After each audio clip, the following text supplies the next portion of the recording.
was so nervous.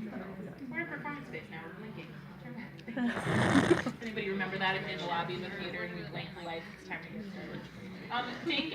Thanks all of you so much for being here today. I'm really, really excited about this performance aspect. My name is Mariah Smith-Bresky. I heard you very kindly applauded me this morning, which is really, really sweet of you, so thank you.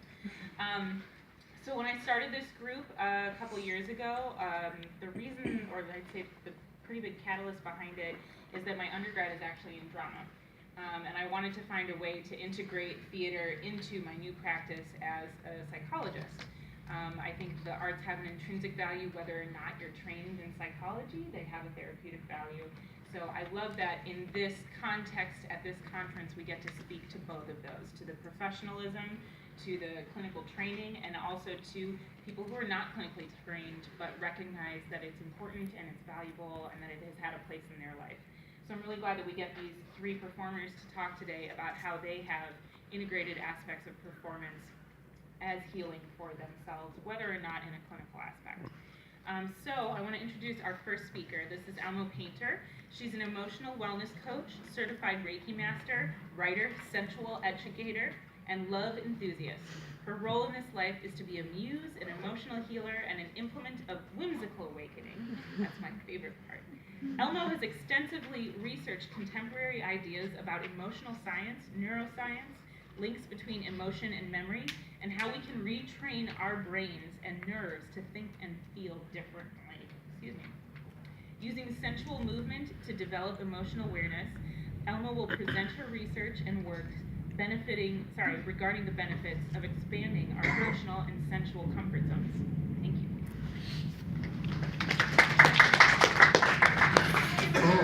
Thanks for coming.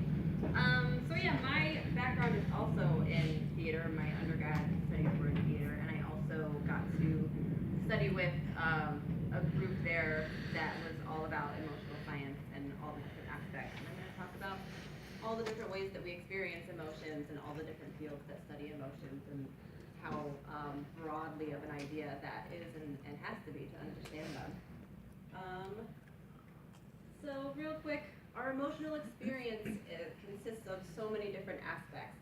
There's the physiological aspect, and then there's the subjective experience of things that we believe, things that we've experienced, things that we've gone through, just the way we are, and then there's the evolutionary components, like why do we have jealousy? Why do we feel love? Why do we feel care? Why do we fear certain things? Like why do we fear polka dots? Or some people have like just random fears of things. Polka dots is a real thing. It's a real fear. And then philosophy, our beliefs about things, spirituality, cultural values, language, all these things shape our emotional experience. So why burlesque? Well, first of all, I started performing burlesque in 2005 in San Francisco.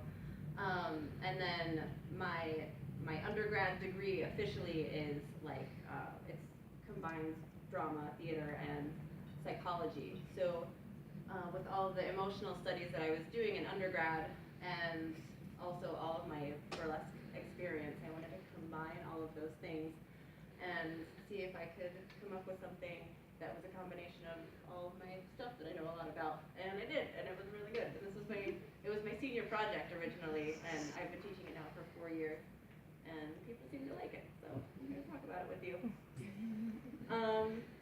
So why burlesque?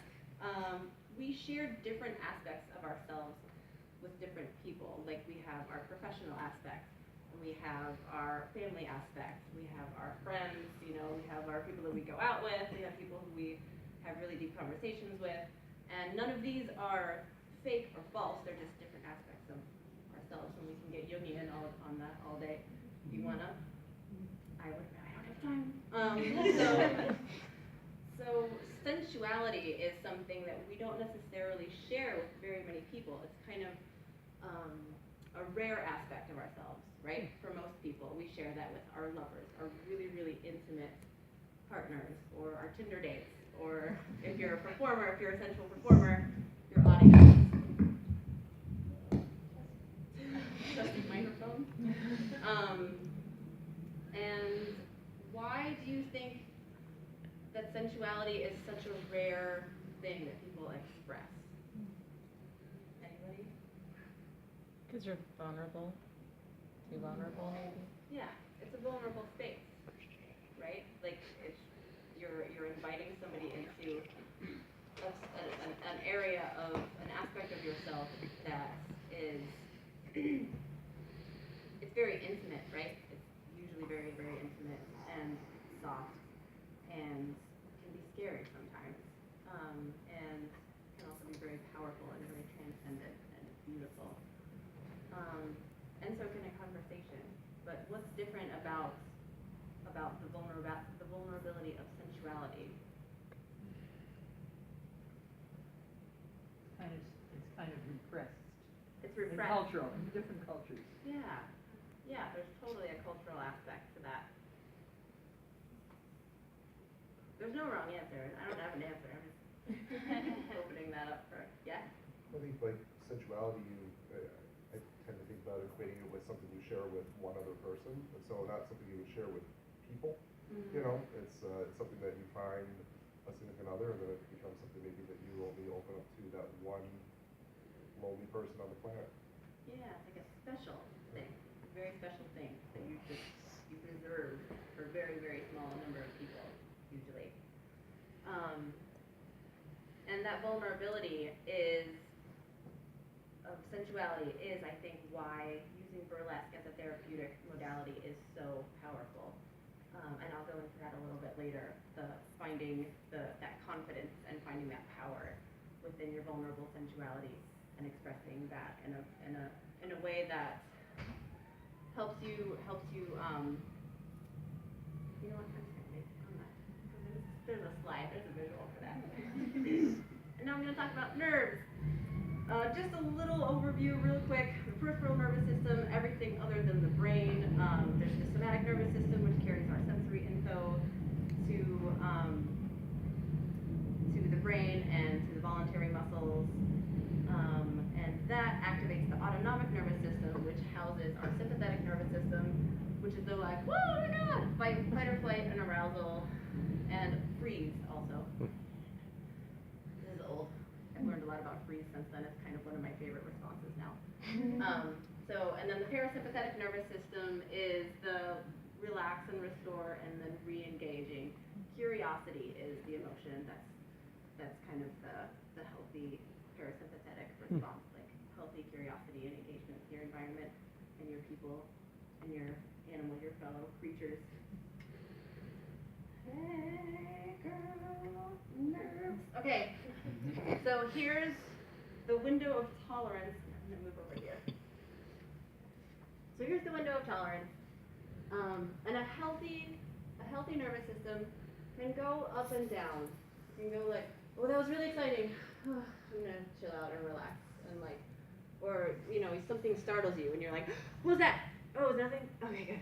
That's good. That's a healthy response. That's like a, you know, you can go up and down and have this, you know, this tolerance zone, and then super high activation that makes it really hard to it makes it hard to take in information from your environment.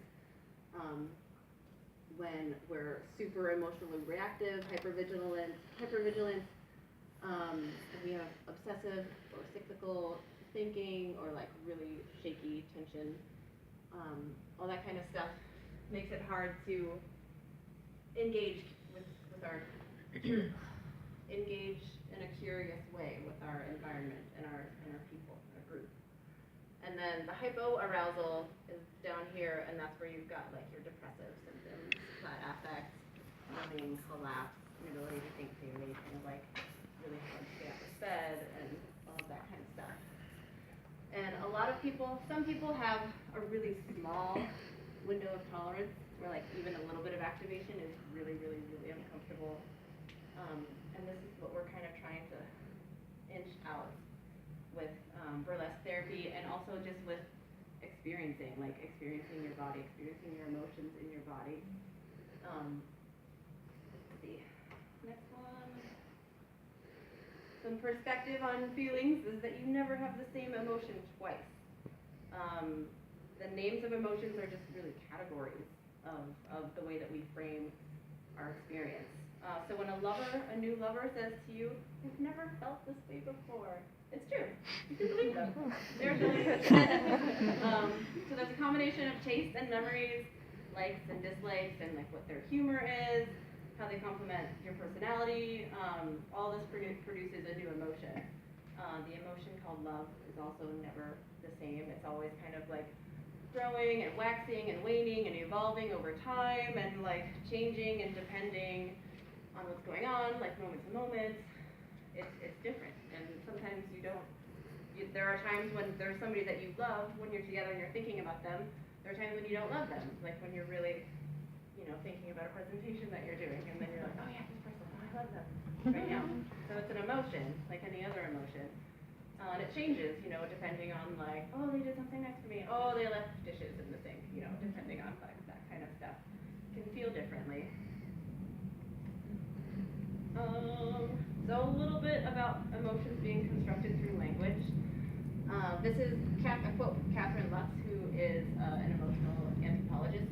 She is RAS. The complex meaning of each emotion word is the result of the important role those words play in articulating the full range of people's cultural values, social relations, and economic circumstances. So there is a word. So there's a word on the Iqaluit Islands. People of the Iqaluit Islands have a word called fago, and this is the example that I love to use. It's such a beautiful word.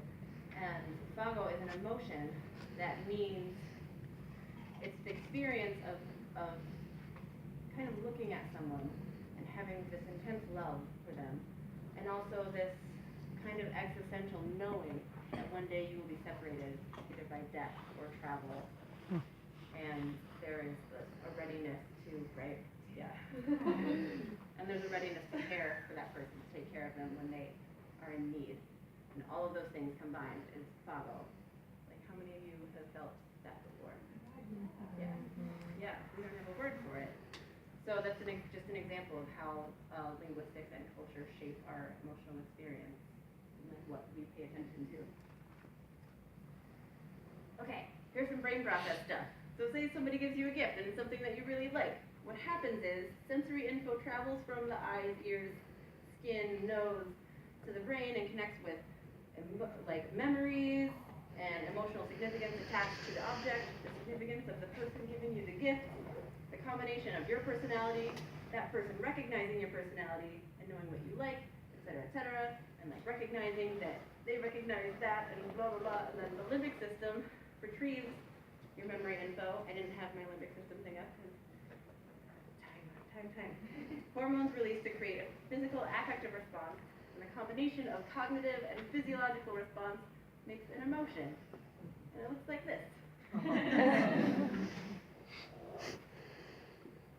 Oh, I'm gonna skip that. Okay.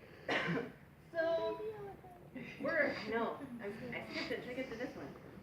So the difference between amphibians and reptiles and mammals, we're going to get a little bit of evolution here, but the big difference is reptiles and amphibians lay a ton of eggs, and then the parents just kind of go, good luck, I'm out, and then they go off and do their parenting, and then the eggs are just left there, and like hundreds and hundreds of babies come out, and some of them just die instantly, and some of them make it and go on to lay hundreds of eggs of their own.